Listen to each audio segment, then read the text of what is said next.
किसान भाइयों, सब्जियों के जायके की बात हो या फिर सैलेड की, प्याज का नाम हमेशा से सबसे पहले आता है और इसीलिए बाजार में वर्ष भर इसकी मांग बनी रहती है। इसलिए जो किसान भाई बहन प्याज की खेती कर रहे हैं या करते हैं, उन्हें किन किन खास बातों का ध्यान रखना है, कौन कौन सी सावधानियां बरतनी है, जिससे कि आने वाले समय में आपको मिले प्याज का भरपूर उत्पादन और ज़्यादा से ज़्यादा लाभ। इन्हीं सब बातों की जानकारी के लिए आइए देखते हैं कार्यक्रम का ये भाग।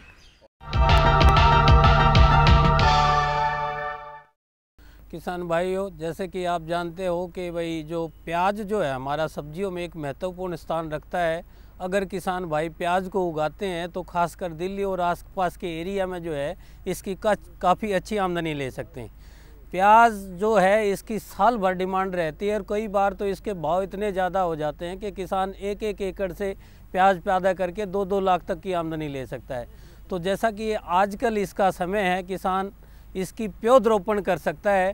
पौध रोप के पहले फिर बाद में इसको ट्रांसप्लांट कर सकता है। तो वैसे तो पूरे देश में ही मतलब प्याज थोड़े थोड़े एरिया में तो ज़्यादातर में ही लगाया जाता है, लेकिन जैसे नासिक का जो एरिया महाराष्ट्र और गुजरात का, वहाँ प्याज सबसे ज़्यादा लगाया जाता है। लेकिन जहाँ तक हरियाणा और ये यूपी दिल्ली की बात करते हैं आसपास की जो, तो यहाँ काफ़ी प्याज जो है रबी और खरीफ दोनों मौसम में लिया जाता है। और जहाँ तक इसकी जो मैंने लगाने का तरीका बताया भाई, इसकी जो पौध बताई, पौध तैयार हो गई है।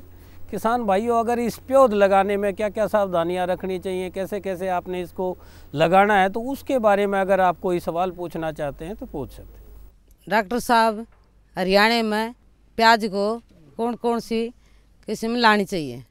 वैसे तो जानते हैं कि भाई हरियाणा में ज़्यादातर किस्में ही लगाई जाती हैं प्याज की, लेकिन जहाँ तक उचित पैदावार की बात है, अगर यहाँ के माहौल को देखा जाए तो हरियाणा की जो विश्वविद्यालय है, कृषि विश्वविद्यालय है, उसने 3 किस्मों की सिफारिश की है। उसमें जो है एक हिसार 2, एक हिसार प्याज 3 और एक है पूसा रेड के नाम से। ये जो 3 किस्में हैं ये हरियाणा कृषि विश्वविद्यालय ने हिसार के लिए, हमारे हरियाणा के लिए सिफारिश की है। अगर इनको किसान तीनों किस्मों को अगर हरियाणा में लगाते हैं तो दूसरी किस्मों की बजाय ज़्यादा उत्पादन ले सकते हैं। डॉक्टर साहब, प्याज की पौध रोपने का सही समय कौन सा है?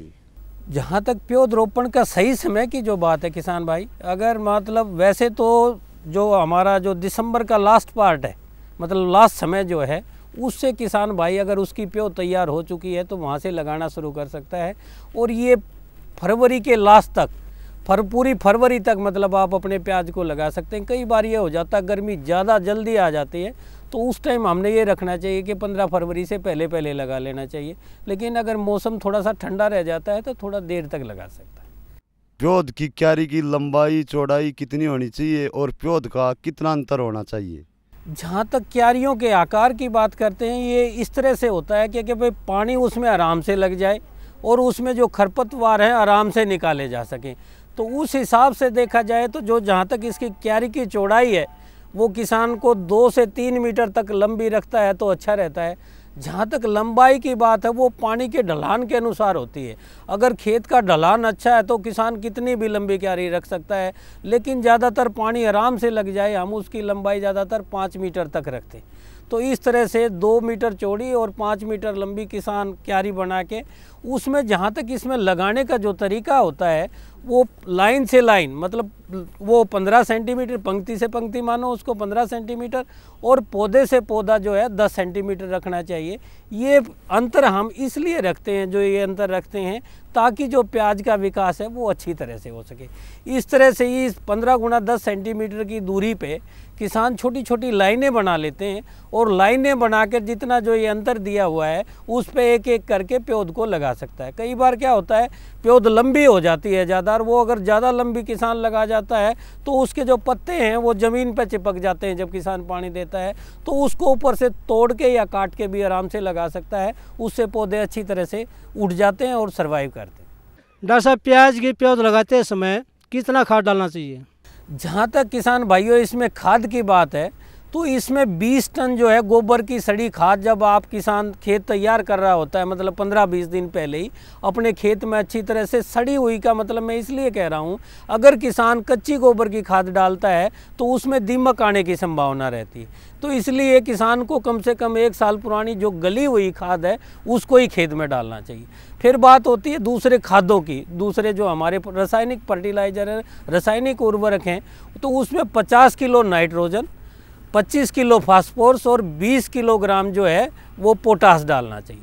जहाँ तक इनका लगाने की समय की बात है तो नाइट्रोजन की आधी मात्रा और फास्फोरस और पोटास की पूरी मात्रा जब किसान अपनी जो क्यारियाँ तैयारी कर रहा होता है उसमें अच्छी तरह से मिला के जब क्यारी तैयार करनी चाहिए। आधी जो नाइट्रोजन है वो 1 महीना के बाद छिड़कवा विधि से मतलब डाल के और उसमें फिर उसको पानी, हल्का सा पानी लगा देना चाहिए। तो इस तरह से किसान भाई अपना खाद डाल सकते हैं। डॉक्टर साहब, प्याज की पौध लगाने के बाद खरपतवार का कैसे नियंत्रण करें? देखिए किसान भाई, ज़्यादातर हम ये कहते हैं कि भाई थोड़ा सा जैविक की तरफ जाना चाहिए। अगर हम जैविक की तरफ या कम खादों का प्रयोग करते हैं या मतलब कम दवाइयों का प्रयोग करते हैं तो उसी तरह से अगर किसान उन चीज़ों को देखता है तो कम से कम 2 निराई गुड़ाई करनी चाहिए, तो किसी तरह की दवाई डालने की ज़रूरत नहीं पड़ती।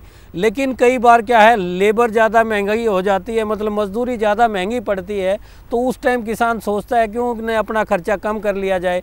तो खर्चा कम करता है तो उसने खरपतवार नाशी दवाइयों का इस्तेमाल करना पड़ेगा। तो उसमें 2 तरह की दवाई आती हैं। एक तो जो लगाने से पहले तो डालता है किसान, तो बेसालीन एक दवाई आती है, उसको डालना पड़ेगा। बेसालीन डालना है तो उसको किसान को एक तरीका पता होना चाहिए। जो बेसालीन डालता है तो उसमें जो टंकी में घोल बना के किसान को स्प्रे करते हुए पीछे की तरफ आना पड़ता है, क्योंकि अगर मान लिया आगे जाएगा वो स्प्रे करता हुआ तो जहाँ जहाँ किसान के पैर पड़ते हैं वहाँ खरपतवार जम आएंगे, वहाँ दवाई ये काम नहीं करेगी। इसलिए अगर किसान बेसालीन डालता है तो स्प्रे जो है आगे से पीछे की तरफ होगा। लेकिन एक दूसरी दवाई आती है स्टोम के नाम से, उसको डालने के लिए जब किसान के पौधे सेट हो जाते हैं, जब रोपनी कर लेता है, उसके हफ्ते 10 दिन बाद जब दूसरा पानी लगाने से पहले जब खेत में हल्की सी नमी होती है तो उसकी 1.25 लीटर मात्रा को 200 लीटर पानी में घोल के अगर उसका स्प्रे कर देता है तो 60 दिन तक ज़्यादातर उस किसान के खेत में खरपतवार जो है वो नहीं निकलते। डॉक्टर साहब, प्याज में सिंचाई कब कब करें जी?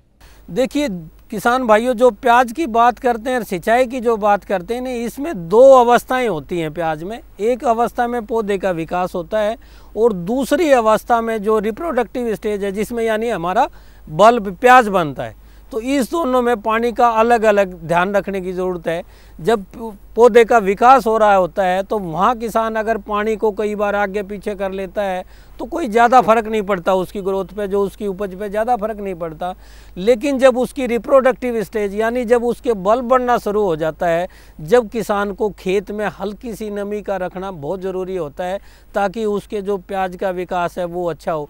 क्योंकि अगर कई बार क्या होता है, किसान का भाई ट्रांसफार्मर फूक गया, नहर में पानी नहीं आया, और कई बार 10-15 दिन का किसान का सूखा लग जाता है। और जब सूखा लग के किसान पानी देता है, सबने पता है किसान को कि भाई जो प्याज है वो विभिन्न लेयरों में बना होता है, और सूखा लगा के पानी देते हैं तो विद इन लेयर में जो इनकी जो ये परतें होती हैं इनमें कंपटीशन होकर प्याज 2 भागों में बट जाता है। वो ये होता है जब हम ज़्यादा सूखा लगा के पानी देते हैं तो ये जब दिक्कत आती है, प्याज दुफाड़ा हो जाता है और जो नर भाग है वो निकल जाता है।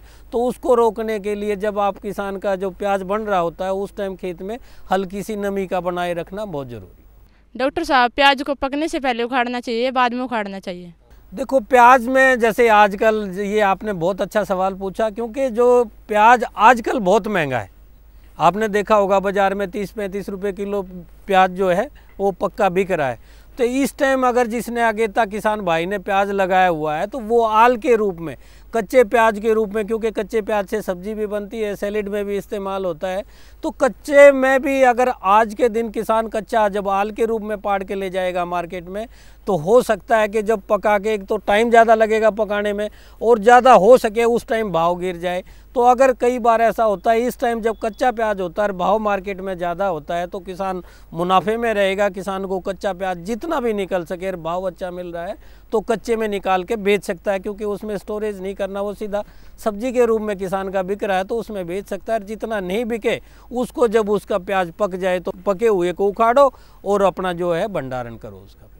किसान भाइयों, जैसे कि आपने ये देखा कि भाई हम प्याज हमारी पौध रोपण की कैसे लगाएं, इसको आपने इससे संबंधित बहुत क्वेश्चन भी पूछे हैं। इससे मैं समझता हूं कि आपके ज़्यादातर क्वेश्चनों का जो आपके प्रश्न थे उनका हल आपको मिल गया होगा।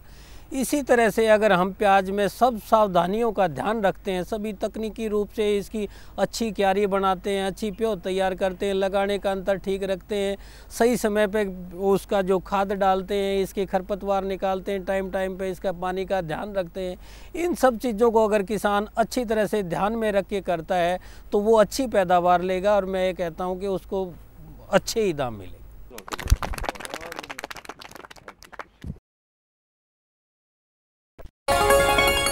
और अब कृषि दर्शन की पूरी टीम चाहती है आपसे आज्ञा। फिर होगी मुलाकात कृषि दर्शन के नए अंक के साथ। इस उम्मीद के साथ आज का दिन शुभ हो, मंगलमय हो। नमस्कार।